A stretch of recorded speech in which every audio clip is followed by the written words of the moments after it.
OJ, the People's Station. Welcome to Financial Fitness with host Nika Constantino. The views and opinions of this program are not necessarily those of the staff, management, or board of directors of 89.9 KMOJ.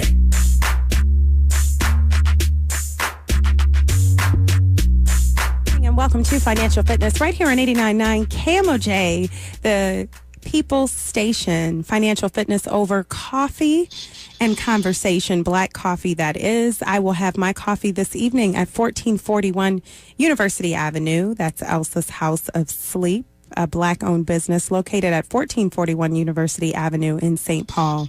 If you're looking for furniture, make sure you stop over there. The team can order you anything at a great price, cheaper than their competition. If you're looking for mattresses, bedroom sets, all of that will be there. So join me tonight over coffee and conversation. Tonight we have a special guest that needs absolutely no introduction. Neither of these men, in fact, Brother Lenny Chisholm and Dr. Umar Johnson. Dr. Umar, thank you so much for joining us this evening and for being on the show. Thank you, sister. Glad to be on the show. So Dr. Johnson is returning to Minneapolis, Minnesota, Wednesday, June 14th at 6 p.m. For more information, please call 1-844-4-Dr. Umar. That's 1-844-4-Dr. Umar. The title of this event is Public School Black Children and the Making of a Permanent Underclass. Why did you choose that as the title? I chose that title because I feel that if the black community doesn't do something soon, black children will be made into a permanent underclass in this country. Education's job in America is to maintain the status quo.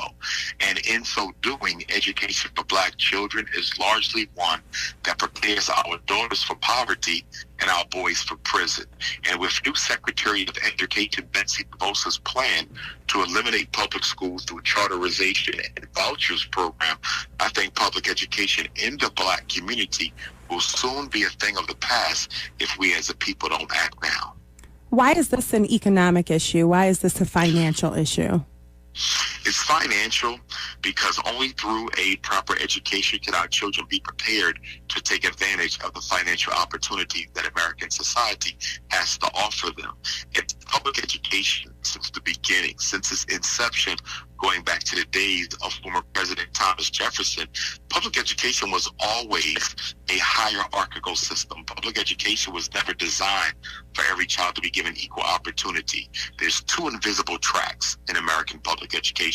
There's the track for children who are considered to be the elite, the ruling class children, and then there is the track for the children of the servant class. Black children coming from a legacy of enslavement were automatically regulated to the servant class. And being regulated to the servant class, there's coursework, there's opportunities, there's college prep type of coursework that black children will never be exposed to because they're not considered to ultimately fulfill positions of management and positions of leadership in the country. So education, to many extent, sets you up to either be a giant of business or a slave to business. Well, I'm going to have to ask one question, and it is the funding question, which relates back to Malcolm X. He said, well, I don't know the exact quote, so I'm going to paraphrase it, and you probably know it better than I do. We should not be allowing others to educate our children, which is ultimately what has happened truly since the 1954 Brown versus Board of Education decision, is that our children have been relegated to be educated more so by others. What are your thoughts on that? Well, I totally agree with that. Education, even if African children were not being educated by the very same people that enslaved their ancestors, even if that were not the case, allowing your children to be educated by another culture automatically prepares your child to worship that culture. It prepares your child to respect that culture, and it prepares your child to see the world through the eyes of the culture that is educating and indoctrinating them. In fact, one of the reasons why African Americans cannot see through The matrix in which we exist here in America is because most of us were educated by public education. And in that education, we were taught to be loyal. In that education, we were taught to adore. In that education, we were taught to trust and identify with our oppressor. So to a large extent, in supporting exactly what you and Brother Malcolm have said, to a large extent, the purpose of public education is to teach you who to be loyal to. The purpose of public education is to teach you whose agenda you will ultimately fulfill. And I think the Black community has to take total responsibility for this situation, not America, because America has been racist since its inception. But we have to take responsibility because we have the financial ability to build our own schools for our children, but we choose not to. So what about the people who are listening tonight and they're driving and they're tapping in on this conversation and they're saying, listen, it's not about race. We've moved past this.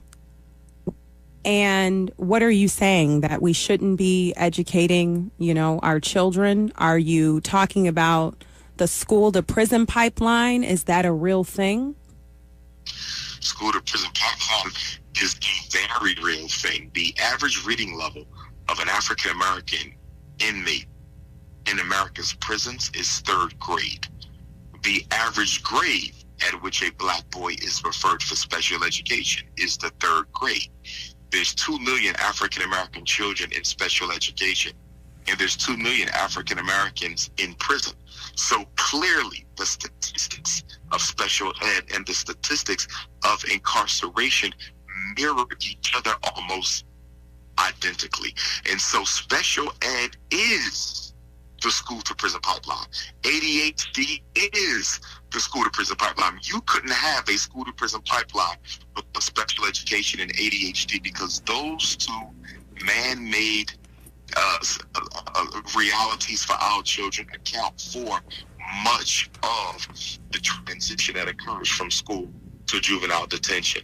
But the other thing that parents need to be very clear about is that American society no longer needs Black people to work. We were brought here because we were economically necessary. We're no longer economically necessary. That's why you see the incarceration rate the way it is. That's why you see the unemployment rate the way it is. That's why you see the chemical addiction rate the way that it is. We're not economically relevant, which is ironic from an educational perspective, because schools were started to train workers. Okay, so public education has a very, very strong capitalist foundation. School's job is to train workers, not to develop minds, but to train workers. So if you no longer have jobs for Black people, what is the purpose for education? And I maintain again, that is to prepare our daughters for poverty and our boys for prison. Let me ask a question that I've often thought was one of the basics for your child is the parent. The parent, we are dealing with a generational illiteracy in the household. And then the parent is somehow supposed to ensure that their child is getting the proper education. But the questions that they ask may not even understand why there's no, or there lacks Black teachers in the classroom due to the certification process of teachers.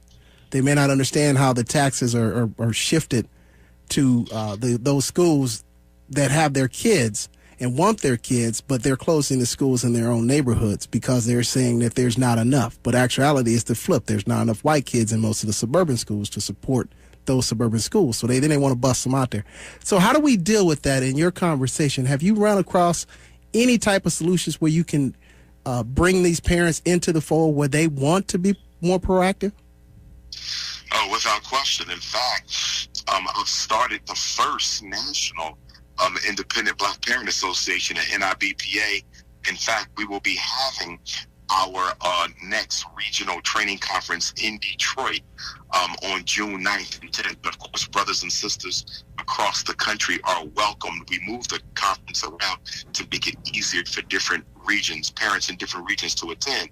And with Minneapolis being in the Midwest, parents, definitely from Minneapolis, are encouraged to come. Again, Detroit, the 9th and 10th from 9 a.m. until 6 p.m. at the Tower Center. And brothers and sisters who are interested in attending can simply show up. They can also register at princeofpanafricanism.eventbrite.com or at drumarjohnson.com. And of course, the number 8444 Dr. Umar. But yes, we're trying to organize Black parents. We have about 19 chapters already functioning across America. We do not have a chapter in Minneapolis. And of course, we will need multiple chapters in large cities like Minneapolis, because no chapter will have more than 20 schools, because there's so much work to do. So every city will have multiple chapters. So the Parent Association is dedicated to fighting against racism in the 7 key areas of special education, school discipline, school policy, school finance, social support, homeschooling, and parent advocacy. Those are the 7 key areas of organization that are necessary to support our children. But even with the National Independent Black Parent Association, myself as its national president, it's still a Band-Aid. See, solution is something that eliminates the problem for good. And we can never expect white women to properly educate Black children. So the solution is for us to build our own schools. The Parent Association is simply a Band-Aid. So a couple of things. What if, we have all kinds of listeners on the show. And so what do you say to a couple of people? One is a parent right now whose child is being referred to special education. 2, what do you say to someone who is an advocate? So even if you're a white woman or a white male and you're really an advocate in the classroom and you're doing all of the right things, what do you have to say to those folks? So to the parent whose child is being referred, and then to the advocate. Lastly, you said that the system is preparing our daughters for poverty, our sons for prisons. Can you please explain? Yes. Well, firstly, what I would recommend that parents do is come to my lecture, because there's no information they're going to get that's going to be more powerful and more effective than what you get at a Dr. Umar Johnson lecture when it comes to this. I'm probably the foremost African-American expert on special education in the country, so they need to come to the lecture. But 2 quick points for that parent. Number 1, never sign permission for your child to be evaluated for special education unless you yourself believe that the child needs it. Now, that sounds like common sense, but I can tell you over 85% of the Black parents who I've assisted in the past, most of them who signed permission for the child to be evaluated did not, in fact, believe something was wrong with the child. They simply went along with it because the teacher wanted the child to be evaluated. So our parents have to stop being passive in this whole process where we just condone what other people want done to our children. Never sign unless you agree. Number 2, the parent need to also do a what I call a pre-referral screening check on other possible explanations for why the child is struggling academically. Does the child go to school? Is the child interested in school? Does the parent work with the child at home? Has the child received adequate instructional experiences? In other words, are they being taught adequately?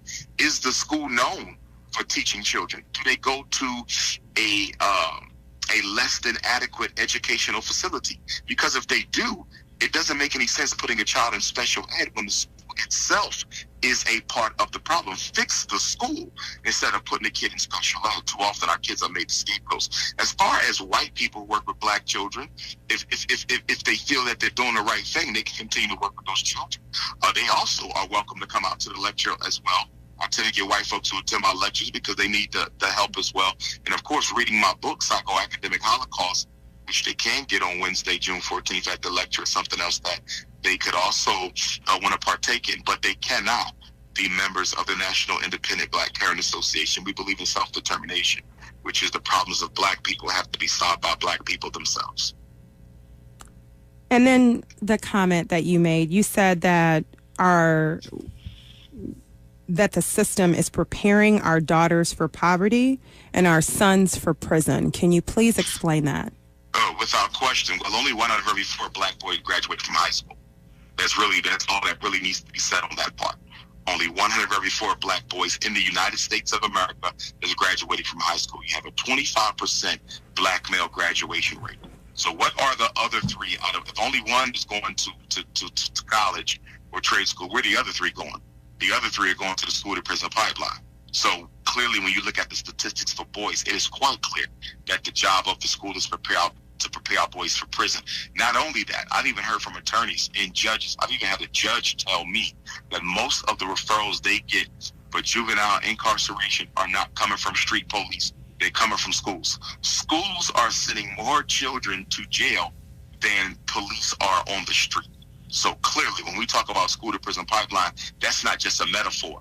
That's a reality. And we look at black girls, we find the same situation, but it operates a little bit differently. Black girls are not as victimized with the ADHD. They're not as victimized with the special ed. They're not as victimized with the psychiatric medication. But the black girls suffer from a silent Holocaust. And by a silent Holocaust, they're simply pushed through school even when they don't have the scores. And so it often catches up with the black girl when it's time for her to pass the graduation test. It catches up with her when it's time for her to pass the college entrance examination. It also catches up with her when black girls are often under challenged, particularly in areas of science and math, where boys are considered to be more astute. Now, that's a stereotype that cuts across race. Of course, white boys are also considered to be more intelligent in math and science than white girls. But when you look at a black girl, not only is she considered to be less intelligent than the black boys or the white boys, she's also considered to be less intelligent than the white girls. So the black girls also suffer from a Holocaust, but theirs is more silent because it's not as aggressive as the campaign being carried out against the black boys. But the black girls are quickly catching up. When you look at juvenile incarceration for black girls, they're the fastest growing juvenile prison population, and even for young adults, black girls are the fastest growing prison population, which kind of makes sense because after you disadvantage black males, next in line is automatically the black females. So clearly we have to come to the aid of both our boys and our girls. This is Financial Fitness over conversation and coffee. We are drinking tonight's black coffee from Golden Time in St. Paul, Minnesota. And you can catch me after the show at Elsa's House of Sleep, a black-owned business located at 1441 University Avenue in St. Paul, for continued conversation and black coffee. We're talking tonight with Dr. Umar Abdullah Johnson. He's returning to Minneapolis Wednesday, June 14th at 6 p.m. For more information, please call 1-844-4 Dr. Umar. That's 1-844-4 Dr. Umar. Well, you know, you said some very interesting statistics. Here's one I'd like to ask you if you were familiar with. Even with the graduation rate of African Americans coming from, or blacks in America coming from the historically black colleges and white universities, we are still not seeing enough of the absorption rate of them in the corporate jobs. And we're not seeing enough absorption rate of them. And that's causing a sincere problem because then those same people are drowning in debt from their college experiences, whether they went to an African American, a historically black college, or they went to a traditional white college, land-grant college, community college. They're drowning in debt. So the concept of going to college might not be the best thing for building wealth in our community just because we're not seeing a large enough percentage of them get gainfully employed after college. What are your thoughts on that, and what are some of the things that you're thinking that could change those statistics as well? And of course, I don't agree with that. I'm obviously an advocate of college. You have all of this, all of these accolades as well. I think this is a good discussion to have because people are having this conversation. Is it worth it? Is it? I mean, is it worth it if you can't get the job? That's the real question that's being shopped around now. Is even with white parents are saying, hey, we send you to four-year college and you get a liberal arts degree and you come out and you can't even get a good job at in a small retail store as a manager. But here's a more statistic, and I want you to get to our question I just asked. How many PhDs are starting companies? How many MBAs, black MBAs? I know quite a few. They're not starting companies. They're looking for that corporate job, saying, I've just trained myself to be the kind that can eat with a spoon, a fork, a cup, a saucer. They consider themselves gifted and intelligent.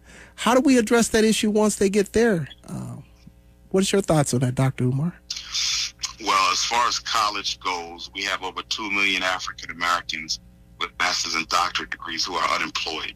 I regularly get emails from brothers and sisters looking for jobs. I've even gotten emails from attorneys, which is absolutely mind-blowing to get an email from a licensed attorney who can't find work. The bottom line is white people don't hire black people. They never did, which is why the black middle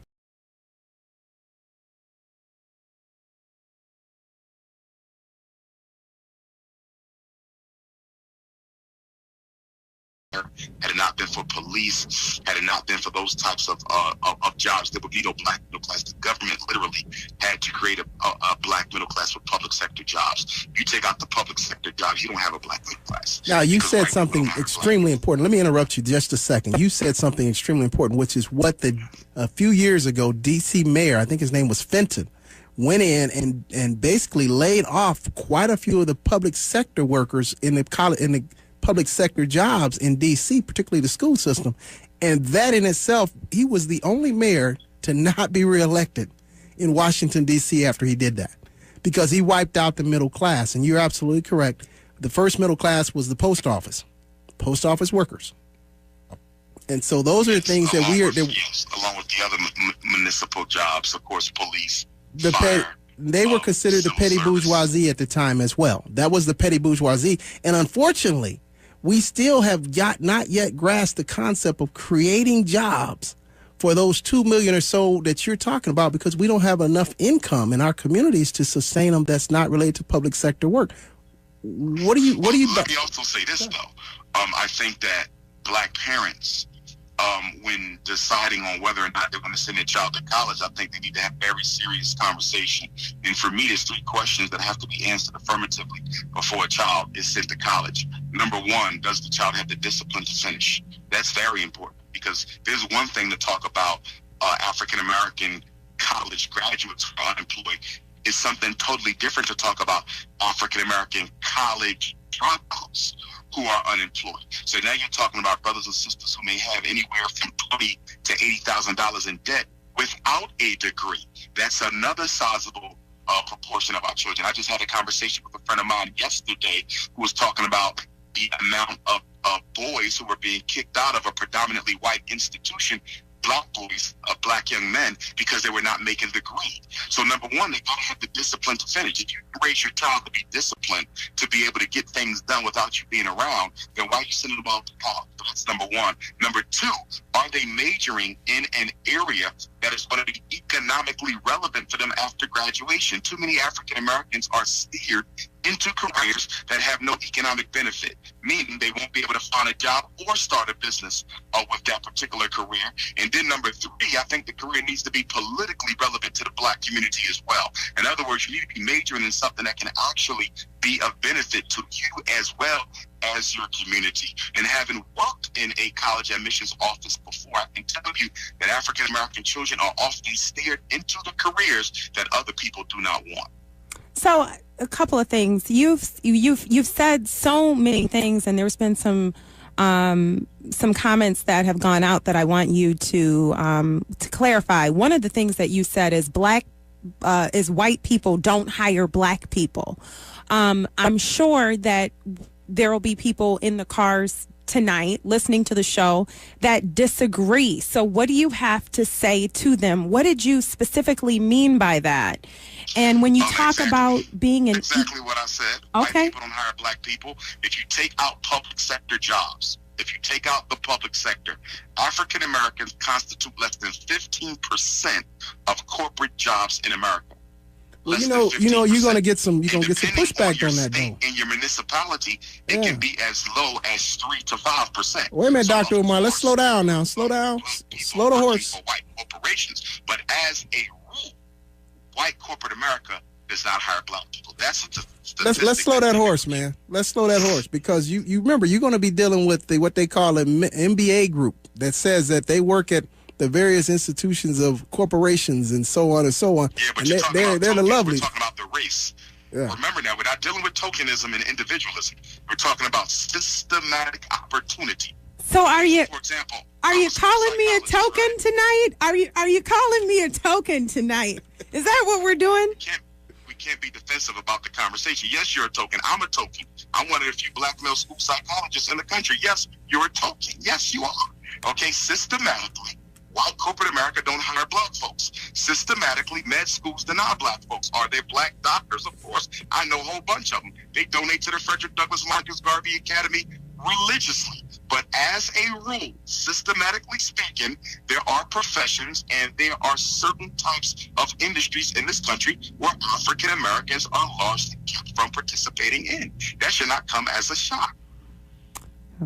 Well, I'm gonna agree with you. I mean, ouch. I guess I can say ouch. I mean, I don't. I mean, you done bloodied her up. You done bloodied her up over here, man. She bloody. A controversial statement. If anyone, reads Black Enterprise or you read any type of economic newsletter, I mean, the statistics are glaring. Let me ask you a question, Doctor. Economic newspaper at the airport the other day talking about the dismally low rates of African American participation. Let me ask a question now. Let me slow you down now. We have all these educated black MBAs. We have all these educated black folks with PhDs in different aspects of business, coming from the Temple University Fox School of Business, University of Pennsylvania Wharton School of Business, coming from MIT and all these other places, and can't get hired. So let me ask this question. What do you think of the dirty job sector? Construction jobs. That's where the bread. You go back to it. That's the bread money. That's the bread money. Let me say this really quickly. Yeah. There's a myth that the black family was destroyed by slavery. That's a myth.